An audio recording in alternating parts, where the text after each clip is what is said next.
I'm Andy Chanley from 88.5 FM, and welcome to the Here at Home series of video conference interviews. Today, I get to welcome in Perfume Genius. Thanks for joining us. Yeah, how you doing? Doing very well. It's Michael Alden Hadreas. Am I saying the last name right? Hadreas, but Hey, I'll Hadreas. take either way, I suppose. All right. Well, good to meet you. And can I call you Mike? Sure. Or is it Mr. Everybody else Genius? here. Mr. Genius to me. Michael can fine. All right. The new album is extraordinary. It's called Set My Heart on Fire Immediately. It's available now. Came out just a month or two ago. The singles you've heard on 88.5 FM so far are On the Floor and Without You.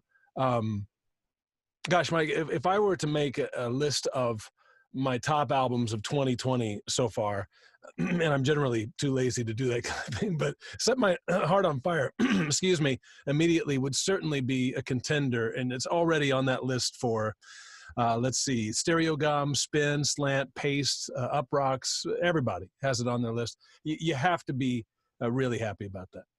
Oh yeah.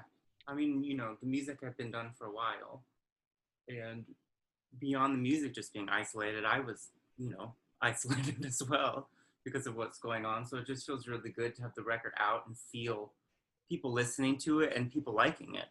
I mean, that's an important ingredient too. And this album has exposed you to a whole new audience. I mean, people knew the last album and before, but this seems like it's kind of blowing it out a whole new door. And I would imagine you're experiencing some people who think it's an overnight success. That's not exactly right, is it? No, I mean, no. This is my fifth record, so I've been making music for 10 years now. So I saw in one interview recently you cited influences including Townes Van Zandt and Enya in the same breath, and I can't think of two more disparate songs than Orinoco Flow and Pancho and Lefty.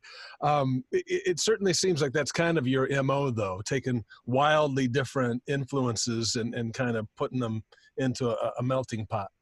yeah, I mean, that's just my tastes and how I am and how I listen to music too. I mean, those two artists I would listen to almost in the same span of time, very quickly, one right after the other. If I could play them both at the same time, maybe I would.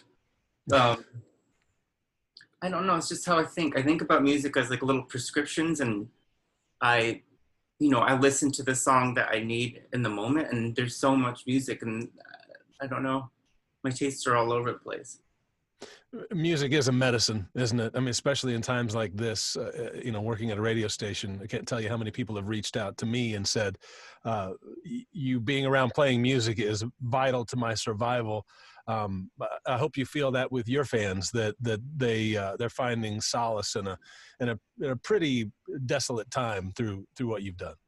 Yeah, and I think I very specifically write with that sort of responsibility in mind. I mean, there's a lot of ingredients to it, but I think about that a lot when I'm writing. I'm trying to be, I don't know, when I was growing up, that's what music was to me. It was like a companion to me in feelings that I couldn't find met by anybody else, or felt misunderstood, or just lonely and on the outside. And my music is either supposed to celebrate being on the outside or soothe it when that doesn't feel like a celebration. You've not shied away about talking about your difficulty going through adolescence, openly gay, and I know you were badly bullied in school because of it. And I'm not trying to psychoanalyze you, but you just basically said it there, and I want to follow that breadcrumb. Did you turn to music because it was an exploit that you could do without anyone else's involvement and find satisfaction in it? Was that the comfort in it? I don't know if it was that calculated. I think it ended up being the most thoughtful way for me to prepare information. I mean, that sounds really clinical, but I could talk about my experiences in a way that had some distance, and I could see the big picture, and I was patient and kind to them. It wasn't I would make a lot of paintings that were just like fully like really bloody and super angsty, and like a lot of the other stuff I made that wasn't music for some reason felt very indulgent in a not satisfying way. Not that my music isn't indulgent, but there's other I feel like there's enough to balance that out to make it worthwhile for other people. And that's what music did. Somehow through the lyrics, making the videos, the music, like all of that stuff together, I was able to see the big picture of things that were important to me to talk about, but make prepared in a way that was going to be helpful. And you know, I'm not the one listening to it in the end. I just make it. So I like that. Warren Zevon once said something to me. I'm like, your songs are kind of dark, you know, dug up her bones and built a cage with them, you know, Werewolves of London. He's like, yeah, I guess I figure once I put it into a song, it's your problem. well, it's difficult to talk about because I essentially make all that music because I don't know how to talk about it, you know, and then so speaking about it afterwards, it's like a whole skill in and of itself because a lot of it feels kind of supernatural. Whether that's just like high drama or not, it doesn't really matter to me. It feels like I just am tapped into something and then I'm out. And if I didn't, I would just make another thing if I didn't have to talk about what I just made so much. Right. Not like a resentful way, but it's just how my brain works. I don't know.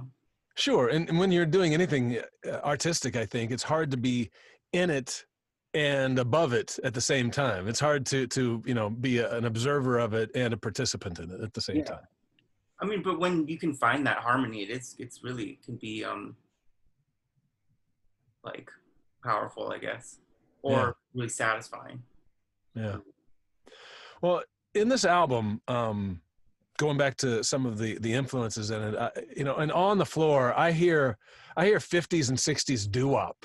You know, and in Without You, I can totally imagine like Roy Orbison singing that song. It just it echoes of that. While there are a lot of synths and sequencers going on in the music, sure seems to be a lot of, you know, elemental rock and roll in the music that you make. Well, I think that's because that's the music I carried around with me my entire life. You know, not just my sophomore year in high school or like one bad winter or something like that. Those have been with me from when I was a kid until now, and I still am listening to specifically like Roy Orbison and like classic ballads and classic like rock and roll music, I suppose. And I've always written with those kind of structures in mind. Like, I guess I just am influenced by it, so I reference it a lot, but I was kind of more deliberate in this record than the rest of them about consciously thinking about inhabiting, like, I don't know, like Roy's specific kind of swagger and like way of singing, and like what would my music be like if I tried to write a classic song like the ones that I've been listening to my whole life. So I didn't just make that up. There's definitely some Roy in there. Oh, for sure. Yeah, like I think I have so many weird influences but I don't really know how directly I'm doing it all the time, but I was very consciously thinking about Roy in a lot of these songs. He was, you know, I'm stating the obvious, but he was truly something special. And it's interesting to me that to come across the people that were influenced by Roy Orbison. You know, Elvis Presley once called him the best singer in the world. And you know, Jeff Lynne of ELO, it's clear when you hear his songs. You know, he worked with them in the Wilburys and so forth and produced them, but it's so clear that he loved the art that Roy Orbison made. You know, Johnny Cash, you know, was such Roy Orbison was everybody's flavor. Yeah, I mean, I don't think I've heard that specific, like that mix and how it's existing. So like magically being like vulnerable, but like super confident at the same time. And that's like a really magical thing. Yeah. On this album, the new album you put out, you called in some ringers. You have Phoebe. I just learned this today. I mean, I've been playing the record for months now, and I just realized today that Phoebe Bridgers and Ethan Gruska sing harmony on the Floor. Mhm. So I should have done my homework a long time ago. We're talking about that on the radio today. Without You has the legendary Jim Keltner on Yeah. drums. You got Blake Mills back again, who was a pre-founder of Dawes, and he's played with everybody from Band of Horses to Conor Oberst to the Chicks. Matt Chamberlain is on there. He's worked from Bob Dylan to Kanye West. Pino Palladino back on the album. He's played with The Who and Clapton on bass. Talk about the importance of bringing really world-class musicians to surround you to up your game. I mean, if you have the opportunity to do that, you always do that. So I was very lucky and blessed to have such a like legendary combination of legendary people, especially for this record where we wanted to record the songs as much as we could in a live fashion and really capture, I guess, like a moment in time, which is always what recording is, but a lot of my records have been more layered. Like it's moments in time layered on top of each other instead of one movement together, you know? And so we were all playing together in the room in as few takes as possible. I mean, I wasn't super sacred about that idea, but because of the nature of what the songs were about and how they were kind of hyper physical, and I don't know, I was trying to be really a lot more specific in the lyrics about like time and place. And also I wanted a lot of it to have performance and like feel like, you know, like I'm singing to someone, not just singing out into the air. And so all of us playing together kind of lent all of that naturally to the performance. When you're working with people that, you know, just say, you know, can say, follow me for the changes, you know, it's insane. It's wild to me because the kind of technical side and the feel sometimes to me feels it's very separate, you know. I'm like, I'm not able to bring those two together without a lot of effort. And with those guys, you can tell them, you play them the demo and you kind of tell them what it emotionally is about, and, you know, the kind of build the world for them in that way, like in a spiritual, like emotional way. But then they technically can just like do it all at the same time too. They somehow exist in both of those things at once. And it's incredible to witness. Yeah. How are you doing these days? How am I doing? Yeah. I think my voice just cracked. Is that the answer? Well, I'm doing, you know, I'm doing okay. I think I can see an out to the whatever spiral I was cooking up before. You know, I'm an expert at sort of isolating and spiraling and just sort of being really internal and having that not be fun. So this is sort of set up for that to happen, you know. Well, you know, I know that your music has touched on themes of, you know, what it's like to be to feel like an outsider, you know, to grow up persecuted, you know, for who you love and those kinds of things.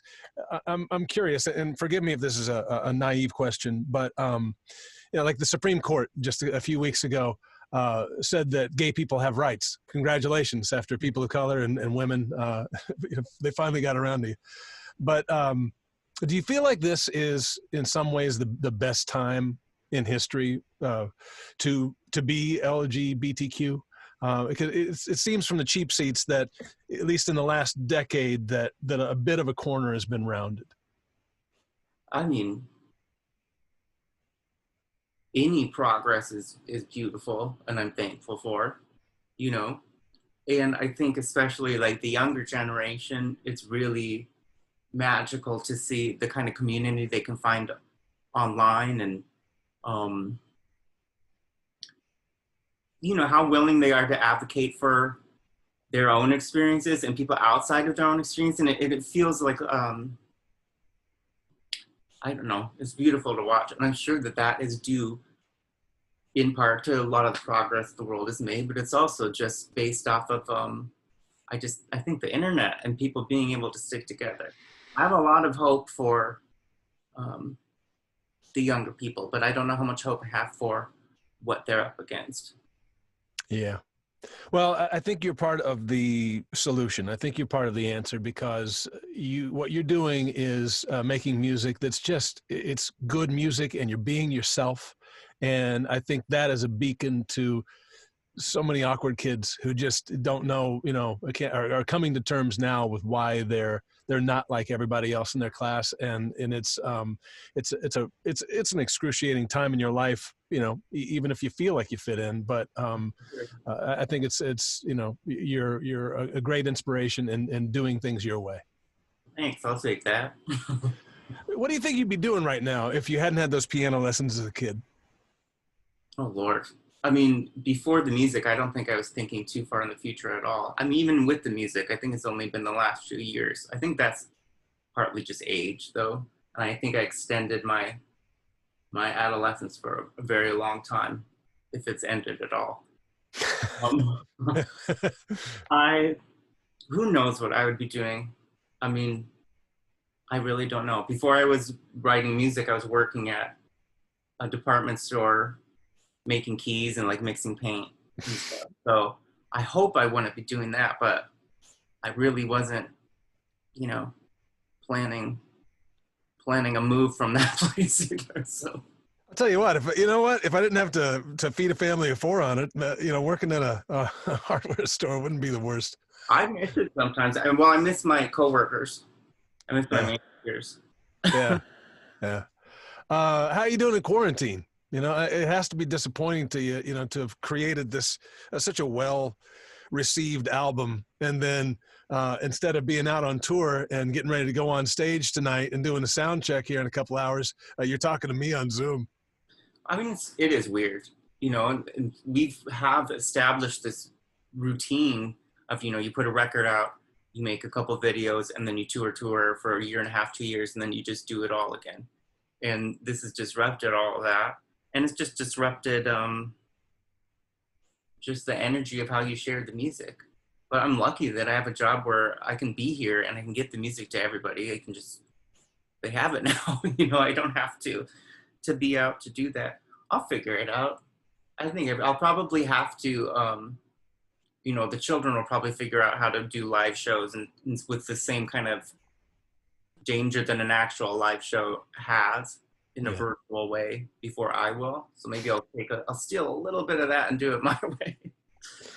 It's interesting, I mean, times like this, I've said it before, it's introducing new efficiencies in the way we do things. And, maybe there'll be more of these sorts of things, but my preference is that all this blows over sometime soon and you come out and visit us in Los Angeles at the studio and play for us in person. We'd love to have you out. I love that. All right. Well, the new album, once again, is called Set My Heart on Fire Immediately. It's available now. I highly recommend it. If you haven't listened to it, it's a really fine record by Perfume Genius. And you'll hear On the Floor and Without You these days on 88.5 FM. Hey, Mike, thanks so much for getting a little time in your schedule to let us get to know you a little bit. Yeah, thanks for having me. All right. Ladies and gentlemen, Perfume Genius for 88.5 FM.